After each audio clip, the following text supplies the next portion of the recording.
Welcome, I'm sure I'm also nice BC, but I'm also nice Mr. Earphones, and welcome back to my channel. So I just finished watching Malayankunju and this is my review on it. Let's go. The story predominantly revolves around this one character named Anil, which is played by Fahad Fazil sir. Now before I go into his character arc or anything about the movie, let me talk about this man first. I am becoming a crazy fan of his and his acting skills, okay? Bloody hell, this man is a beast when it comes to acting. The previous movie that I watched of his was Vikram. We all know what Vikram did to him and what he did to Vikram. And the next that I'm watching is this, and yet again, this is a banger. I mean, sir, if I don't know if you're ever gonna watch this video, but if you do watch this video, I just have to tell you that you are a beast in acting, and I am falling crazily in love with you with every movie of yours that I'm watching, okay? But having said that, now let's come back to the movie. Let's talk about Anil, the character. He seems to be this angry young man who is basically an electrician, and yeah, he seems to be this super obsessed electrician, okay? This man is so obsessed that he cannot at any cost tolerate any kind of distraction to his work, okay? Not even the wailing of a day-year-old infant. That's how obsessed he is. There are reasons for it, which we will get at the later part of the movie, but that obsession was kind of getting on the wrong nerves of me first, okay? Let me come out from how this movie led me, okay? That is something that was, not hitting my right chords. Then he seems to be playing this casteist kind of a role where he's like absolutely intolerant towards a particular caste of people. Supposedly they are neighbors, okay, and they belong to this tribal community kind of people. So he is absolutely being heartless and rude and arrogant towards them. And that is something again which hit my wrong chord. But what was confusing me right from the beginning was the fact that I was not understanding why people were being so tolerant towards him. I was wondering why people were being so understanding towards him. I mean, like, this man was behaving ruthless, heartless, arrogant, sometimes even, cursing, casteist slurs and all those things. But still, the people were not going beyond a point than just showing some, anger or any kind. I mean, a simple retaliation emotion, but they were not hitting out at him, in a way which he deserved for his behavior, okay? That was absolutely confusing me, and that's when I got the answers in the latter part of the movie. But that, I am here to tell you that that does not justify his casteist behavior. I was still not convinced, okay? Yeah, no matter what happened, you still shouldn't be this casteist kind of a person is what I was running in my head, which again, as the movie traveled, I was proved wrong again. And yeah, it was obvious that he is definitely not this casteist kind of a person. He's just angry for something that happened to his family, okay? That's about it. Nothing more, nothing less. Now, I was wondering why the title of the film was Malayankunju when the movie is like predominantly traveling around this person named Anil. But after watching the film, I felt so justified. I felt like this could have probably been the best title the makers could have given to the film, because that baby is the soul of the film. The baby which starts her character by irritating this man, later ends up triggering this man into thinking certain bad memories which he does not want to think about. I mean, it's unintentional obviously, but it ends up reminding him, because this man tries to escape all these bad things by, as I said, obsessing over his work or sleeping as soon as possible, and he's trying to stay away, or he's trying to run away from reality, because that haunts him. But this baby's crying ends up reminding him all those things, or basically disturbs his sleep, which eventually leads him into thinking what he does not want to think. But at the same time, it is this baby's crying or wailing which gives him that hope to survive when the landslide hits, and his chances of survival is super meager, okay? It's in the hope of saving this child that this man tries to first of all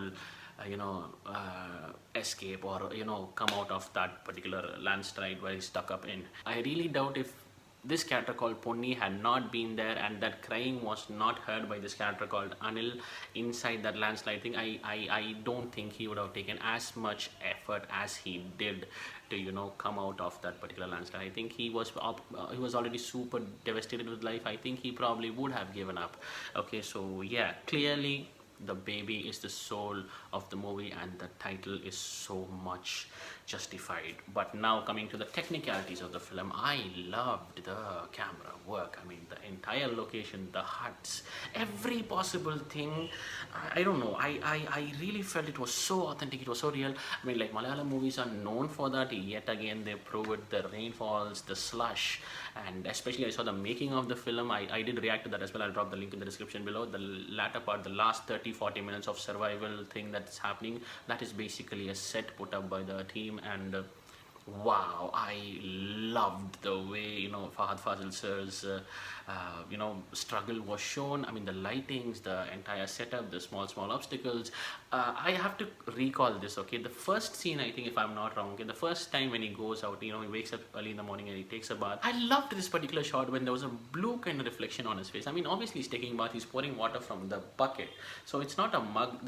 When you pour it from a bucket, there's loads of water on your face, so his face was completely covered with water, and there was a blue color lighting. I think they had given it in the opposite or something, and it was reflecting on his face. That was bloody lovely. I loved that lighting. I mean, I also have to mention that the movie mostly happens in the dark, so the lighting had to be amazing for it to have come out in this particular way. So that is outstanding camera work, and the editing was definitely matching with what was required for the film. It is a slow setup initially, okay? It kind of sets up, it shows you the character of Anil, the mother, the uncle, and there's this shiny character. Everybody, you know, it was registering right, Poluse, and there's this other character. Many characters were coming.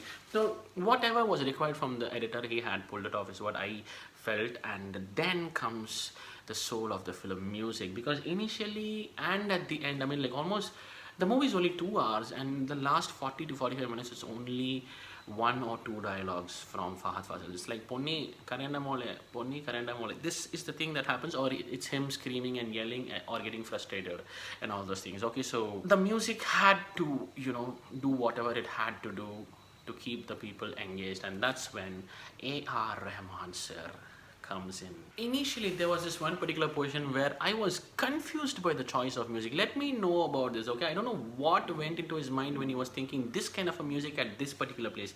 I think this music comes when Fahad Fazil sir is working and the baby disturbs him for the first time. There's this one, I don't know, I'm technically illiterate when it comes to music. It was more of this, I don't know, that music was an interesting choice. I was wondering what was his process, or what would have run in his mind, you know, when he was thinking of that particular type of music. Please do listen to the music and let me know if anybody knows what might have been his thought. If anybody has an interesting observation or understanding, please do let me know in the comment sections below. But having said that, there's this one particular scene when the father comes to help the son, okay? You know, there the strings were outstanding. I fell in love. And then the latter part of the survival portion, it was the music which was carrying the film throughout. So Rahman sir was chosen for a reason, and he did bloody deliver. So overall, Malayankunju is this film you will fall in love with for Fahad Fazil sir's acting and the way the survival thing happens, and a lot of philosophical elements to something like, you know,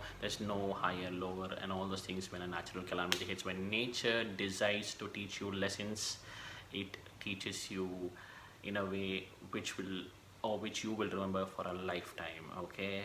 It is definitely a must-watch film for me, and this is my review on it. What were your thoughts? Please do let me know in the comment sections below. And when you comment, do not forget to add a hashtag Team Hustler, because Team Hustler is the name of our channel's internet family. Just let me know that you people are, you know, a part of our family. And first of all, if you are new to this channel, thank you so much for clicking in. Welcome to Team Hustler. Stay associated by subscribing, because there's loads more fun coming up. And also, if you did like the video, please do like and share is what I would say. And in this video, thank you so much for watching. I will catch you people very soon in another video. Until then, this is Shoaib signing off. Take care and peace.